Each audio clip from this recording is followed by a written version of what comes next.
Ito ang mainit na balita at trending ngayon sa mundo ng social media. Kampo ng Duterte sumugod na at Senator Raffy Tulfo halos ma-high blood at manginig sa galit. Ano nga bang dahilan? Well, let's find out. Makikipag-ugnayan si VP Sara kay SOJ Rimulya para pag-usapan ang posisyon ng gobyerno sa investigasyon ng ICC. Matapos sabihin ni Pangulong Marcos na pinag-aaralan niya ang posibleng pagbabalik natin sa ICC. Subalit, nanindigan ng Pangulo na walang jurisdiction ang ICC sa pag-imbestiga sa War on Drugs campaign ni dating Pangulong Duterte dahil gumagana naman ang judicial system sa ating bansa. Ayon naman kay dating Senador Trillanes, dapat papasukin na ang ICC dahil doon mo makikita kung paano niya ginagamit yung kapangyarihan para proteksyonan yung sarili niya. Kaya yan din ang dahilan kung bakit kailangan ng ICC. Kasi dito, sino ang korte ang hawak ng kaso niya? Halos lahat ng Supreme Court justices siya nag-appoint. Tapos alam din ng mga tao, alam ng lahat na gumagamit siya ng death squads. So sinong testigo, prosecutor at judge ang maglalakas loob na hahawak sa kaso nito? So yun ang mga dahilan kung bakit din kailangan natin dalhin siya sa ICC. Ayon naman sa iba nating kababayan, kung talagang mahina ang judicial system sa ating bayan at takot sila kay dating Pangulong Duterte, bakit naman umano nakalaya si dating Senadora De Lima kung talagang takot ang korte sa mga Duterte? Pahayag naman ni SOJ Rimulya patungkol sa posibleng pagbabalik ng ICC na kailangang pag-aralan ng mabuti ng ating bansa at hindi ang kagustuhan at utos lamang ng iilan. Pag-aralan natin ito bilang isang bansa. We are better than that to just jump into the fray because somebody said we should. Sa iba naman nating balita, Senador Raffy Tulfo halos manginig na sa galit at meron na namang ahensya ang nabunyag ang kalokohan at harapang nasermonan. Sa Ways and Means Committee, Mr. Chair, siguro it's about time mag-create tayo ng tinatawag na oversight to make sure lahat po ng LOA ay legit, hindi po ginagamit para lamang mangikil, para magamit lamang sa korupsyon. And we have a member of the PEZA here, Mr. Terezo. Okay, ano po kayo dun sa PEZA? Sir, I am the Director General of PEZA. Ilan po ang locator sa PEZA ninyo? There's about more than 3,000 locators. 3,000. Now, don't tell me, dyan sa 3,000 locators ninyo, walang violators dyan na flag down ng customs at BIR. Don't tell me. Meron, tama, mali? Well, we have been receiving copies of the laws issued by BIR and BOCs. So we're willing to... Kaya nga, so what happened to those LOAs? Wala pa akong feedback from the issuances. You see, Mr. Chair? Ano na nga sa mga luwas? Wala pang feedback. Wala pa kasi nagkaregluhan na. At alam mo yung sinasabi kanina, Mr. Panga, mag-i-import ng raw materials free of duties and taxes with the condition na yan i-re-export. At doon kikita ang gobyerno dahil magpa-file ng income tax yung may-ari ng locator. Kaya dapat BIR, lahat na may-ari ng locator, minomonitor ninyo. Yung ini-import ng, tuturuan ko kayo, kuha kayo ng ballpen at papel. Hindi ako nabibiro. Get a pencil and paper. Lahat ng mga ini-import ng mga locator, kasi free of duties and taxes yan. I'll give an example. Mag-export ng 1 million worth of, say, tela para gawin ng long sleeve. Kasama sa tela dyan, kung ilang yarda, nandiyan yung butones, sinulid, etc. 1 million. Sa kondisyon yan ay i-re-export after na magawa na. Pero wag ka, hindi i-re-export yan. Kasi nga, wala nga naman talaga silang processing factory in the first place. At bakit na-aprobahan ng customs? Now, dapat yan, sa scheduled re-exporting ng finished product, nandyan dapat yung BIR, binubuksan yung container. Tama? At kung nakalusot man yan, yung may-ari ng locator, tatanungin mo, yung pinasok mo na worth 1 million, na raw materials. May records dyan, may computation kayo dapat dyan kung magkano yan kapag naging finished product na. Finished products, those materials. And then magkano maging income tax ng locator. Ganun lang po kasimple. Kaso, Mr. Chair, hindi nangyayari eh. Kaya dapat, it's time that we have to revisit our law regarding these locators because it's being abused. It's being abused.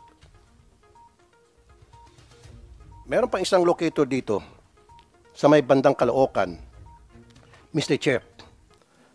Paano tayo hindi ma-high blood dito, Mr. Chair? Libre ang importation ng kahit anong produkto. And then kapag nire-export, libre, exempted sa corporate tax. Sana ma. Saan ka nakita niyan? At pwede pa sila makadiscount sa mga empleyado. Andito lahat. We have to revisit this law that created these locators. Ulitin ko, libre tax, walang duties and taxes sa pagpasok ng raw materials para gawing finished product. Ang raw materials na yon. Pag na-export na, halimbawa talagang na-export, ang kikitain lang sana ng gobyerno sa income tax ng kumpanya na yon. Pero, in-exempt natin yung corporate income tax. And adding insult to injury, pati sa mga empleyado, allowed sila na magkaroon ng discount sa bayad. Pwede sila mag-underpay. Totoo yan. And I have proof. We have to revisit that law. Andito si Attorney Agnes de Venadera. Ma'am, kumusta po dyan sa SBMA? SBMA kayo, tama? Ay, sorry, Clark. Sa Clark tama? po. Sa Clark po. So, ilan na po ang mga na-issuean ng LOA dyan sa Clark sa pagkakaalam nyo? Mr. Senator, wala po akong hawak na listahan. Pero alam ko pong merong nai-issuehan. Kaya lang po, hindi po, I have to be very candid na wala po ako nung listahan. Kaya nga, pero di ba dapat, ma'am, pag merong mga na-issuehan, mga violators dyan, you should be concerned and you should be updated. Para malaman mo kung sino dyan mga hausyaw or mga illegal. And then that's where you have to act. Kung nakita nyo na ito, paulit-ulit na issue ng LOA, and then something must be wrong with this locator, and then I have to cancel his locator permit. Am I right? Or am I right? Mr. Senator, doon po sa Clark Development Corporation, meron po kaming division, yung TFD na sinasabi namin, and they are in charge of monitoring all the importations of raw materials. Yung po sinasabi nyo, tama po kayo doon. At meron din pong proseso na ginagawa yung aming TFD division para po makita kung ang raw materials na inimport ay naipasok dun sa finished products. Meron pong ganon. And in fact, Mr. Senator, it is we have on several occasions suspended the authority to operate, Mr. Senator. Okay. Attorney de Venadera, marami sa mga locators nyo dyan sa Clark na wala silang processing factory. Right? You agree? Kasi pag sinabi mo you don't agree with me, then mapapahiya po kayo, madam. Meron po kaming mga na-monitor na walang operations, at yung pong mga walang operations ay amin pong inaaksyonan na hindi mabigyan ng authority to operate kasi wala pong operations. Salamat at hindi po kayo nagsinungaling. Kaya nga po, ang ibig sabihin, marami mga locators sa Pilipinas, sa different special economic zone, na nabigyan ng permit na hindi dapat sapagkat wala silang processing plant. Kasi ang condition yan, the raw materials are imported free of taxes and duties for you to process it into finished product para ma-re-export at kikita ng Pilipinas. Pero how can they process that when they don't have a planta? And alam yan, nyo dyan sa SBMA, alam ng BIR, alam ng Bureau of Customs. Naglulukuhan tayo. We have to stop this. Kailangan maimbestigahan talaga to, Mr. Chair.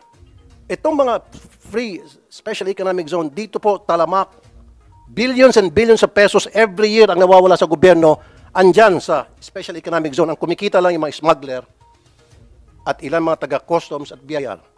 I'll tell you what, Mr. Balastre III, pag sa scheduled exportation nila ng kanilang finished products, alam naman ng Bureau of Customs, puntahan nyo, especially itong mga high-valued, sinasabing raw materials na pinasok na walang tax na binayad.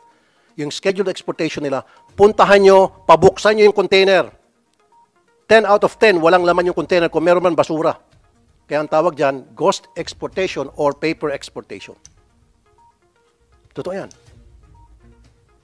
Halos karamihan, hindi na lumalabas ng bansa. Kung meron man, kalahati lang, pero yung kalahati, naibenta na sa labas. Watch out for those.